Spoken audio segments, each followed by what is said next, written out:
हर कोई कहता है यार इंडिया साफ होना चाहिए, लेकिन जैसे ही चिप्स का पैकेट खत्म होता है तो लगता है सड़क कोई डस्टबिन की बड़ी बहन है। आज के इस खास एक्सप्लेनर में हम इसी मानसिकता को डिकोड करेंगे और देखेंगे कि असल में एक साफ सुथरे देश की हकीकत क्या है। कुछ लोग हमेशा शिकायत करते हैं, सरकार कुछ नहीं करती।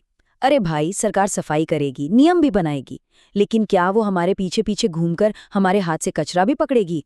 जिम्मेदारी से भागने की ये जो आदत है ना, यही सबसे बड़ी रुकावट है। अब इस घटना को ही ले लीजिए। हाल ही में एनडीटीवी पर एक वीडियो काफी वायरल हुआ था, जहां एक विदेशी टूरिस्ट को वहां के लोकल लोगों को कचरा फेंकने पर टोकना पड़ा। सोचिए, लोग आराम से आइसक्रीम खा रहे हैं और उसका रैपर सीधा अपने सीट के नीचे सड़क पर फेंक रहे हैं। जब कोई विदेशी मेहमान आकर हमें बेसिक सिविक सेंस सिखाए तो ये वाकई सोचने वाली बात हो जाती है। और सबसे मजेदार बात, हमारा दोहरा रवैया तो देखे। घर में एक छोटा सा कागज भी नीचे गिर जाए तो तुरंत मम्मी की आवाज आ जाती है, ये किसने गिराया?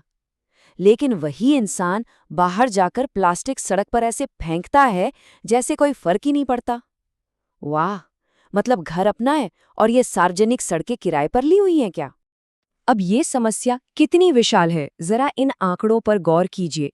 नीति आयोग की रिपोर्ट के मुताबिक भारत हर साल करीब 49.8 मिलियन टन यानी 49.8 मिलियन टन ठोस कचरा पैदा करता है।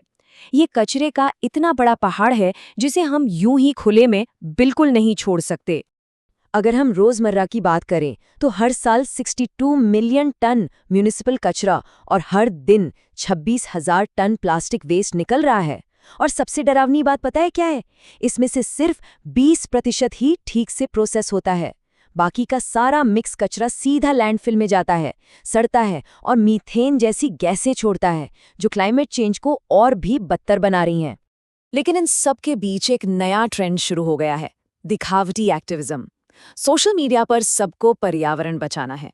लोग कैपकट पर फैंसी विप एंड ट्रांजिशन लगाएंगे, एआई की मदद से हिंदी वॉइस ओवर जनरेट करेंगे और इंटरनेट पर खूब ज्ञान बांटेंगे। पर असल जिंदगी में कैमरा बंद होते ही वही लोग सड़क पर कचरा फेंकने से जरा भी नहीं हिचकिचाते। डिजिटल दुनिया में हम व्हाट्सएप स्टेटस और फैंसी वीडियो पर घंटों मेहनत कर लेंगे, लेकिन जब असर में 2 कदम चलकर डस्टबिन का इस्तेमाल करने की बारी आती है तो हमारी सारी एनर्जी गायब हो जाती है। ऑनलाइन ज्ञान का तब तक कोई फायदा नहीं जब तक जमीन पर कोई एक्शन ना हो। तो अगर सच में क्लीन इंडिया चाहिए तो शुरुआत सरकारी दफ्तरों से नहीं बल्कि अपने घर से करनी होगी। नीति आयोग भी यही कहता है कि सोर्स सेग्रीगेशन सबसे जरूरी है, मतलब जहां कचरा पैदा हो रहा है उसे वहीं पर अलग करना। और ये करना बहुत ही आसान है। कचरे को बस 2 हिस्सों में बांटिए। एक तरफ गीला कचरा जो गल सकता है, जिससे बेहतरीन खाद बनाई जा सकती है, और दूसरी तरफ सूखा कचरा जो नहीं गल सकता, जैसे कांच या प्लास्टिक, जिसे रिसाइकल के लिए भेजा जा सकता है। जब हम शुरुआत में ही कचरे को अलग कर देते हैं तो वो कचरा नहीं बल्कि एक काम का रिसोर्स बन जाता है।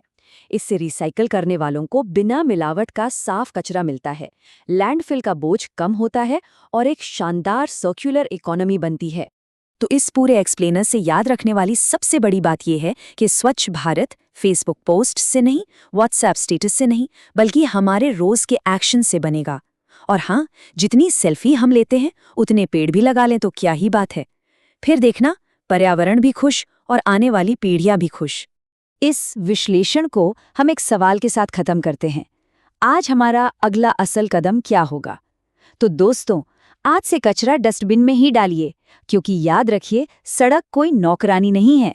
सही बदलाव तभी आएगा जब हम सब अपना अपना काम करेंगे। Thank you.